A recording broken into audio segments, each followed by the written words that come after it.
ജാമതി teacher.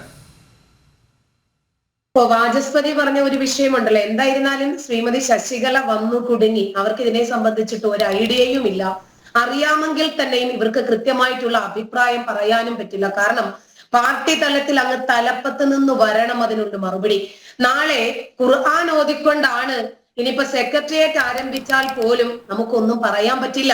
ഫാത്തിഹ, ഖുർആനിലെ 1-ാമത്തെ അധ്യായമായ സൂറത്തുൽ ഫാത്തിഹ പാരായണം ചെയ്തുകൊണ്ട് ആരംഭിക്കുന്ന എത്രയോ സ്കൂളുകൾ, സർക്കാർ സ്കൂളുകൾ ഇവിടെയുണ്ട്. ഇപ്പോ വാചസ്പതി പറഞ്ഞ ഒരു വിഷയത്തെ സംബന്ധിച്ച് ശശികല സംസാരിച്ചിട്ടേ ഇല്ല. അന്താരാഷ്ട്ര ഭീകരന്മാരുടെ ചിത്രങ്ങൾ എഴുന്നള്ളിച്ചിട്ട് പാലക്കാട് തൃത്താലയിൽ പള്ളി ഉറൂസിനോടനുബന്ധിച്ചിട്ട് നടന്ന ഒരു ദേശീയ ഉത്സവം. ഇവര് പറയുന്നു എന്ത് വിഷയമുണ്ടെങ്കിലും ഞങ്ങൾ അപ്പോൾ പ്രതികരിക്കുന്നുണ്ട് എന്ന്. കഴിഞ്ഞ വർഷത്തിന്റെ അങ്ങേ വർഷത്തെ നോമ്പ് സമയത്ത് നോമ്പുതുറയ്ക്ക് കരുനാഗപ്പള്ളിയിലെ നഗരസഭയിലായിരുന്നു ബാങ്ക് വിളിച്ചിട്ട് നോമ്പുതുറ ഇവര് വെച്ച് ആചരിച്ചത്. അപ്പൊ ഇത് ഏത് രൂപമായിരുന്നാലും ശരി, എതിർഭാഗത്ത് വരുന്നത് മുസ്ലിങ്ങളാണെങ്കിൽ അവരെ പ്രീണിപ്പിക്കുക, അവരെ സുഖിപ്പിക്കുക. അവരുടെ മതവികാരത്തിന് മങ്ങലേൽക്കുന്ന രൂപത്തിൽ ഒരു പ്രസ്താവനയും ഇവരുടെ ഭാഗത്ത് നിന്നുണ്ടാകത്തില്ല. നമ്മൾ മദ്രസയ്ക്ക് കൊടുക്കുന്ന ഫണ്ടുകളെ കുറിച്ച് ചർച്ച ചെയ്യുന്നുണ്ട്. സർക്കാർ തല ആനുകൂല്യങ്ങളെ സംബന്ധിച്ച് ഇപ്പൊ ആശ്രിത പെൻഷൻ 3 ലക്ഷത്തിൽ നിന്നും 5 ലക്ഷം ആക്കണമെന്നുള്ള സമീപനങ്ങളൊക്കെ നടന്നുകൊണ്ടിരിക്കുവാണ്. അതിനിടയിലാണ് ഹമാസ് ഭീകരവാദികളുടെ തീവ്രവാദികളുടെ 24ഓളം രാജ്യങ്ങൾ തീവ്രവാദ സംഘടനയാണ് എന്ന് പ്രഖ്യാപിച്ച ഹമാസ് തീവ്രവാദികളുടെ ചിത്രവും പൊക്കിപ്പിടിച്ച് അതും ആനയെയാണ് ബലിയാടാക്കിയിരിക്കുന്നത്. ഈ ദേശീയ ഉത്സവത്തിന് ആരൊക്കെയാണ് സംഘടിച്ചിരിക്കുന്നത്? മുൻ ലീഗിന്റെ നേതാവാണ് പ്രസിഡന്റ്. ഇപ്പോൾ കോൺഗ്രസുകാരനായിട്ടുള്ള മുഹമ്മദ് കൊപ്പമുണ്ട് അതിനകത്ത്. സെക്രട്ടറി ആര? CPM നേതാവും ഗ്രാമപഞ്ചായത്തിന്റെ വൈസ് പ്രസിഡന്റുമായ ശ്രീനിവാസൻ. ഇതിനെക്കുറിച്ചിട്ട് എന്തെങ്കിലും ഇവർക്ക് പറയാനുണ്ടാകുമോ? 100 കണക്കിന് സ്ത്രീകൾ, കുട്ടികൾ, ഇവരൊക്കെ ഉൾപ്പെടുന്ന ആളുകളെ കൂട്ടക്കൊല ചെയ്ത ഹമാസ് ഭീകരരാണ് ഇസ്മായിൽ ഹനിയയും യഹിയ സിൻവാറും. എന്താ അവർക്ക് കൊടുത്തിരിക്കുന്ന പേര്? തറവാടീസ് തെക്കേ ഭാഗം. അടിപൊളി. ഇതിനെ സംബന്ധിച്ചിട്ടൊന്നും നമ്മുടെ രാഷ്ട്രീയക്കാർക്കൊന്നും പറയാനില്ല. മിന്നൽപ്പട തെക്കേ ഭാഗം ഈ സംഘടനകളുടെ പേരിലാണ് ഇത് എഴുന്നള്ളിച്ചിരിക്കുന്നത്. പള്ളി നേർച്ച, പള്ളിപ്പെരുന്നാള്, ഉറൂസ്, ഇതൊക്കെ എല്ലാ മതവിഭാഗത്തിൽപ്പെട്ട ആളുകൾക്കും പങ്കെടുക്കാം, ആഘോഷിക്കാം. ഇതൊക്കെ മനുഷ്യന്മാർ ഉത്സവമായിട്ട് തന്നെ കൊണ്ടു നടക്കുന്ന കാര്യങ്ങളാണ്. പക്ഷെ ഇതിനകത്ത് എങ്ങനെയാണ് മതതീവ്രവാദികളുടെ ചിത്രങ്ങൾ വന്നിരിക്കുന്നത്? ഇതൊക്കെ ഗൗരവത്തോടു കൂടി നമ്മൾ കാണേണ്ടുന്ന വസ്തുതയാണ്. തൃത്താലയും പരിസര പ്രദേശങ്ങളിലുമൊക്കെ നിരോധിക്കപ്പെട്ട പോപ്പുലർ ഫ്രണ്ടിന്റെ തീവ്രവാദ പ്രവർത്തനങ്ങൾ വളരെ ശക്തമായി നടക്കുന്ന പ്രദേശങ്ങളാണ് എന്ന് സോഷ്യൽ മീഡിയയിലൂടെ നമുക്ക് മനസ്സിലാകും. രഞ്ജിത് ശ്രീനിവാസന്റെ കൊലപാതകവുമായിട്ട് ബന്ധപ്പെട്ട് ഈ പ്രദേശങ്ങളിൽ നിരവധി ആളുകളെ പോലീസ് കൊണ്ടുപോയിട്ടുണ്ട്. ഇപ്പൊ വോട്ടിന് വേണ്ടി മാത്രം മതതീവ്രവാദി ശക്തികളെ മത്സരിപ്പിച്ച് പ്രീണിപ്പിക്കുന്ന ഒരുപാട് ആളുകൾ ഇവിടെയുണ്ട്. MP രാജേഷിനെ പോലെ MLA ആണ്, മുൻ MLA VT ബൽറാം. ഇവരൊക്കെ തൃത്താലയിലുള്ള സമയത്താണ് ഇതൊക്കെ അവിടെ നടക്കുന്നത്. തീവ്രവാദികൾക്ക് ഇതിലും വലിയ പ്രോത്സാഹനം എവിടെ നിന്നാ കിട്ടേണ്ടത്? 2 മതേതരന്മാരും ഉറൂസിൽ പങ്കെടുത്ത് തീവ്രവാദികൾക്ക് എല്ലാ രൂപത്തിലുള്ള ആശംസകളും പിന്തുണയും നൽകുന്നു. ഈ മതതീവ്രവാദികളുടെ നടപടികളെ അപലപിക്കാനുള്ള ചങ്കൂറ്റം, അതല്ലെങ്കിൽ ഇത് അപലപനീയമാണ്, ജനാധിപത്യ വിരുദ്ധമാണ് എന്ന് പറയാനുള്ള ചങ്കൂറ്റം എത്ര പേര് കാണിക്കും? ജിഹാദികളുടെ ഈ നാറിയ പ്രകടനത്തില് നാണം കെട്ട് കേരളം കരുവാക്കിയത് ആരെയാ? നെറ്റിപ്പട്ടം കെട്ടിയ ആനകളെയോ? ആനകളുടെ മുകളിൽ ഹമാസ് തീവ്രവാദികളുടെ ചിത്രങ്ങള്. എന്നിട്ട് പാലക്കാട് എത്ര പേര് പ്രതിഷേധിച്ചു ഈ വിഷയത്തില്?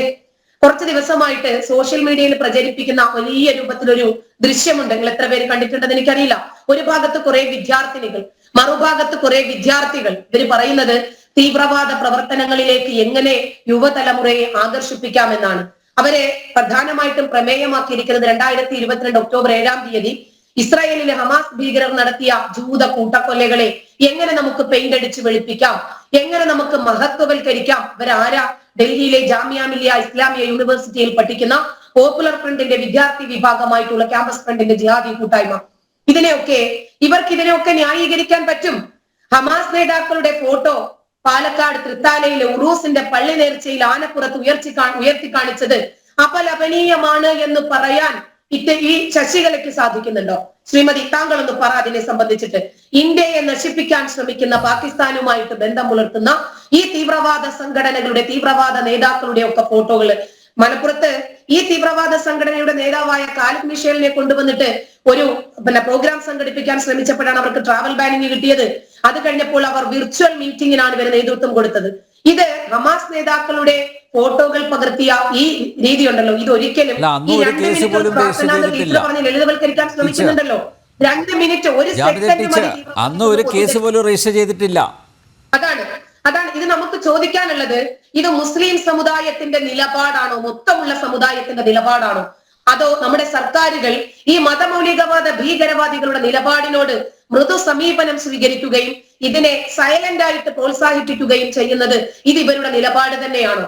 മറ്റു മതസ്ഥരായി പോയതിന്റെ പേരിൽ മാത്രം ഗർഭിണികള്, വൃദ്ധര്, സ്ത്രീകള്, കുട്ടികളൊക്കെ ഉൾപ്പെടെയുള്ള നിരപരാധികളായിട്ടുള്ള 1400ഓളം ആളുകളെ കൂട്ടക്കൊല ചെയ്ത് അള്ളാഹു അക്ബർ എന്ന് പറഞ്ഞ ഒരു പിഞ്ചു പൈതലിന്റെ തലയും ഉടലും വേർപെടുത്തിയിട്ട് ജീവനോടെ എത്രയോ കുരുന്നുകളെ കുഴിച്ചു മൂടിയ ഇവരെ പോരാളികൾ എന്ന് പറയാൻ സാധിക്കുന്ന ഇവർക്ക് മൗനമായിട്ട് അനുമതി നൽകുകയും ഇവരെ സൈലന്റ് ആയിട്ട് വളർത്തിക്കൊണ്ടുവരികയും ഇവരോട് മൃദു സമീപനം സ്വീകരിക്കുകയും ചെയ്യുന്ന ഈ കേരളത്തിന്റെ രാഷ്ട്രീയ കക്ഷികളുടെയും അതേപോലെ മതേതര നവോത്ഥാന നായകന്മാർ അടുപ്പുകൂട്ടി ചർച്ച ചെയ്യും ഇവര് പല വിഷയങ്ങളെ സംബന്ധിച്ചിട്ടും. ഈ വിഷയങ്ങൾ ഇവർക്ക് ചർച്ചയേയല്ല. ഇവരോട് നമുക്ക് ചോദിക്കാനുണ്ട്, ഇസ്ലാമിക ഭീകരവാദ പ്രസ്ഥാനങ്ങൾക്ക് ഇവര് പിന്തുണ നൽകുന്നുണ്ടോ? ഹമാസ് എന്ന ഭീകരവാദ പ്രസ്ഥാനത്തെ അടർത്തി മാറ്റാൻ പറ്റാത്ത രൂപത്തിൽ ഈ ജനാധിപത്യ വിരുദ്ധരെയും മതേതര വിരുദ്ധരുമായ ഈ തീവ്രവാദികളെ എങ്ങനെയാണ് ഇവർക്ക് അംഗീകരിക്കാൻ സാധിക്കുന്നത്? ഒക്ടോബർ 7 ഇസ്രായേലിൽ മാത്രമല്ല, ലോകത്തെവിടെയും അത് ആവർത്തിക്കപ്പെടും. നമ്മുടെ രാജ്യത്ത് ഇത് ആവർത്തിക്കപ്പെടരുത് എന്നുള്ളത് കൊണ്ടാണ് നമ്മൾ ഇങ്ങനെ സംസാരിക്കേണ്ടി വരുന്നത്, പ്രതികരിക്കേണ്ടി വരുന്നത്. തുർക്കിയിലെ ഏതോ ഒരുത്തൻ അബ്ദുൽ മജീദ് എന്ന് പറയുന്ന ഖലീഫ, അവനെ ബ്രിട്ടീഷുകാർ സ്ഥാനഭ്രഷ്ടനാക്കിയതിന്റെ പേരിലാണ് 1921 ഇവിടെ ആരംഭിച്ചത്, ഇവിടെ ആവർത്തിക്കപ്പെട്ടത്. അവിടെയും ഇരകളാക്കപ്പെട്ടതാരാ? ഒരുപാട് ഹിന്ദു മതസ്ഥർ. അവരെ അരജീവനായും കാൽ ജീവനായും മുക്കാൽ ജീവനായും തൂവൂർ കിണറ്റിലേക്ക് വലിച്ചെറിഞ്ഞിട്ട് പറഞ്ഞത് എന്തായിരുന്നു നമുക്കറിയാം. ഈ അള്ളാഹു അക്ബർ എന്ന് വിളിക്കുമ്പോഴേക്ക് ജനങ്ങൾ ഓടി രക്ഷപ്പെടുന്നു. ഇതിനെ സംബന്ധിച്ചിട്ടൊന്നും ഇവർക്കാർക്കും പറയാനില്ല. ലോക മുസ്ലിം രാഷ്ട്രങ്ങൾക്കില്ലാത്ത എന്ത് വേദനയാണ് ഹമാസ് ഭീകരവാദികളെ സംബന്ധിച്ചിട്ട് ഇവർക്കുള്ളത്. UAE പറയാൻ പറ്റില്ല ഹമാസിനെ സംബന്ധിച്ചിട്ടൊന്നും. ഹമാസിനെ അനുകൂലിച്ചുകൊണ്ടുള്ള ഒരുപാട് പ്രതിഷേധക്കാരെയാണ് UAE ബ്രട്ട് കൽപ്പിച്ച് ട്രാവൽ ബാൻ ചെയ്ത് പാസ്പോർട്ട് അടിച്ച് കയ്യിൽ കൊടുത്തത് പൊയ്ക്കോളാൻ പറഞ്ഞിട്ട്. എത്രയോ ആളുകൾ ഇന്നും സൗദിയിൽ ജയിലിൽ കഴിയുന്നുണ്ട് ഹമാസിന് പിന്തുണ പ്രഖ്യാപിച്ചതിന്റെ പേരിൽ. എല്ലാ മുസ്ലിങ്ങളും തീവ്രവാദികളാണെന്നൊന്നും ഞങ്ങൾ ആരും പറയുന്നില്ല. പക്ഷെ ഓരോ മുസ്ലിം തീവ്രവാദി, ഓരോ മുസ്ലിമിന്റെ ഉള്ളിലും ഓരോ തീവ്രവാദി ഒളിച്ചിരിപ്പുണ്ട്. അവര് സന്ദർഭോചിതമായിട്ട് മാത്രമേ അവര് പുറത്തേക്ക് ചാടൂ എന്ന് മാത്രമേ ഉള്ളൂ.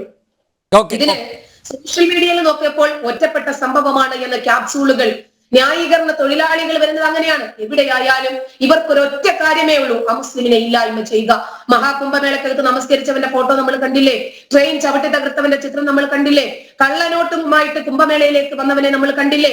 അതിനെ തകർക്കണമെന്നും എത്ര കാഫിറുകൾ ഇല്ലാതാകുന്നോ അത്രയും നമുക്ക് സന്തോഷമെന്ന് പറയുന്ന മുസ്ലിം ഭീകരനെ നമ്മൾ കണ്ടില്ലേ? മുസ്ലിങ്ങൾ തെറ്റ് ചെയ്താൽ മറ്റു മുസ്ലിങ്ങൾ അതിനെ മറക്കണം. കാരണം ഇന്നമൽ മുഅ്മിനൂന ഇഖ്വ, എല്ലാ മുസ്ലിങ്ങളും പരസ്പരം സഹോദരങ്ങളാണ് എന്നാണ് ഖുർആൻ പറയുന്നത്.